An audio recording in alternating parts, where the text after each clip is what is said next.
రాష్ట్రంలో వడ్ల కొనుగోలుపై రైతులు ఆందోళన చెందుతుంటే సీఎం కేసీఆర్ ధర్నాల పేరుతో డ్రామాలు ఆడుతున్నారని విమర్శించారు పీసీసీ సెక్రటరీ గడుగు గంగాధర్. వడ్ల కొనుగోలు ప్రారంభం కాక కొన్న వడ్లకు డబ్బులు రాక రైతులు ఇబ్బందులు పడుతున్నారన్నారు.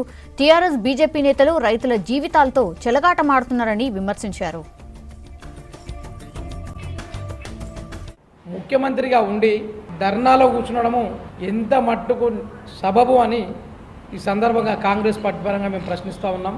నీ చేతిలో అధికారం ఉంది, నువ్వు ఈ రాష్ట్రానికి ప్రభుత్వాది నేతవు, రైతులు కష్టకాలంలో ఉంటే నేను ఆదుకుంటాను, రైతు పక్షపాతి మా ప్రభుత్వం అని పదే పదే చెప్తున్న మీరు రైతులను కాపాడడానికి గత ప్రభుత్వాలు మోసం చేస్తే నేను పుష్కలమైన నీరందిస్తానని లక్షల వేల కోట్ల రూపాయలు తీసుకొచ్చి కాళేశ్వరం ప్రాజెక్టు కట్టి రైతులకు ఈ రాష్ట్రంలో ఒక్క ఎకరా కూడా ఎండకుండా చూస్తామని రైతులను ఉత్తేజపరిచి కాళేశ్వరం నుంచి బ్రహ్మాండాన్ని నిల్లిస్తున్నామని చెప్పి రైతాంగాన్ని పంటలు పండించుకోమని చెప్పింది మీ ప్రభుత్వము. మీరు వరి ధాన్యాన్ని రైతులు రోడ్లపైన ఆరబోసుకొని వర్ష తాకిడికి ఆ ధాన్యం అంతా కొట్టుకుపోతుంటే కనీసం దాని మీద స్పందన లేని మీ ప్రభుత్వం కేంద్రానికి మీ అవసర నిమిత్తమై ఢిల్లీకి వెళ్తారు, ఢిల్లీలో ప్రధానమంత్రిని పర్సనల్గా కలుస్తారు, హోమ్ మినిస్టర్ గారిని పర్సనల్గా కలుస్తారు.